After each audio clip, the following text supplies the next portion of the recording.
Assalamualaikum warahmatullahi wabarakatuh. Hamzah bin Abdul Muttalib merupakan paman Rasulullah Shallallahu Alaihi Wasallam. Beliau merupakan singa Allah dan penghulu para syuhada. Suatu hari, budak perempuan milik Abdullah bin Jud'an mencarinya. Maka dia menuju budak itu. Lalu budak itu berkata, "Abu Umarah, seandainya kamu melihat apa yang diterima oleh keponakanmu tadi dari ulah Abu Al-Hakam bin Hisham atau Abu Jahal, dia melihatnya duduk di sini, lalu mencacinya dan menyakitinya, menimpakan atasnya apa yang tidak patut, kemudian dia pergi, dan Muhammad tidak meladeninya." Hamzah mendengar, sementara amarah nampak terlihat pada wajahnya. Lalu dia pergi kepada mereka. Maka dia melihat Abu Jahal, dia berjalan menuju kepadanya. Hingga saat dia telah berdiri di depannya, dia mengangkat busurnya dan memukul kepalanya yang melukainya secara mendalam. Kemudian dia berkata, "Beraninya kamu mencaci keponakanku, padahal aku mengikuti agamanya dan berkata apa yang dia katakan. Silahkan membalas bila kamu memang mampu." Beberapa orang Bani Makhzum bangkit kepada Hamzah untuk membela Abu Jahal.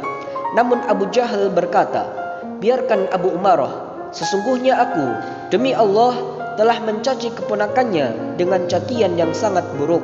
Hamzah radhiyallahu an segera masuk Islam, sehingga dia termasuk orang-orang yang pertama masuk Islam, dan dia bersyukur kepada Allah Azza wa Jalla yang telah memudahkan hal itu baginya.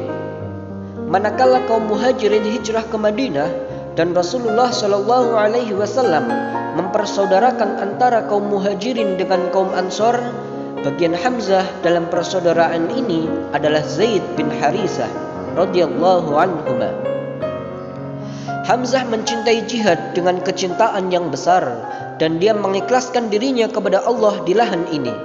Maka Allah membimbingnya dan menetapkannya termasuk para syuhada yang mulia.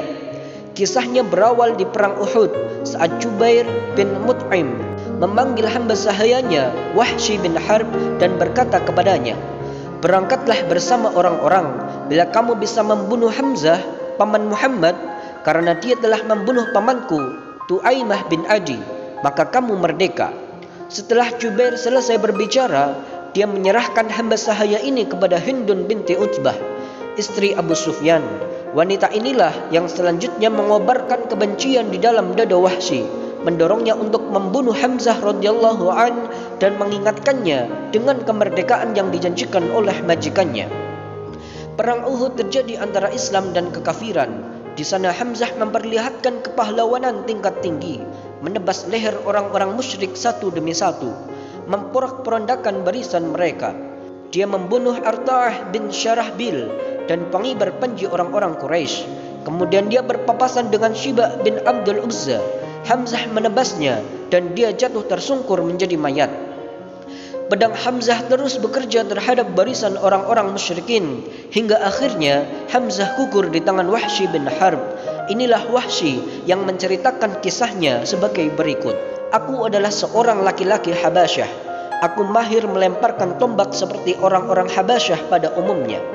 Lemparanku jarang meleset. Manakala perang terjadi, aku kelihar melihat dan mengawasi gerak-gerik Hamzah, hingga aku melihatnya di tengah-tengah pasukan yang berperang seperti unta abu-abu, membelah barisan hingga kocar-kacir, tak ada apapun yang kuat menghadangnya. Maka demi Allah aku bersiap-siap, aku mengincarnya, aku bersembunyi di balik pohon atau batu dengan harapan dia mendekat kepadaku. Tiba-tiba Syiba bin Abdul Uzza melangkah di depanku. Manakala Hamzah melihatnya, dia berkata, 'Majulah wahai anak perempuan tukang khitan.' Maka Hamzah menebas kepalanya tanpa meleset sedikit pun. Aku menggerakkan tombakku, hingga saat aku merasa sudah tepat, aku melepaskannya dan ia mengenai bawah pusarnya hingga menembus antara dua kakinya. Dia berusaha mendekat kepadaku, namun dia keburu tersungkur. Aku membiarkannya dengan tombakku hingga dia mati. Kemudian aku menghampirinya, lalu mengambil tombakku dan kembali ke markas. Aku duduk di sana karena aku tidak mempunyai kepentingan lain kecuali membunuh Hamzah. Aku membunuhnya agar bisa merdeka. Perang Uhud selesai. Orang-orang musyrik pulang ke Mekah. beberapa orang kaum muslimin gugur dan syahid di medan perang. Ada Hamzah bin Abdul Muttalib, Mus'ab bin Umair, Abdullah bin Jahsh, Sa'ad bin Ar-Rabi radhiyallahu anhum dan lain sebagainya. Hamzah radhiyallahu an menjadi ikon kepahlawanan dan mati syahid di jalan Allah. Banyak orang yang memujinya dan mengabadikan sifat-sifat mulianya. Di antara yang menyanjungnya adalah Hasan bin Sabit, Ka'ab bin Malik dan Abdullah bin Rawahah. Demikianlah kisah paman Nabi Muhammad SAW yang sangat mulia, Hamzah bin Abdul Muttalib, sang penghulu para syuhada. Semoga kita dapat meniru kepahlawanan dan keberanian Hamzah bin Abdul Muttalib dalam memperjuangkan agama Allah. Demikian, mohon maaf atas segala kesalahan dan kekurangan. Wassalamualaikum warahmatullahi wabarakatuh.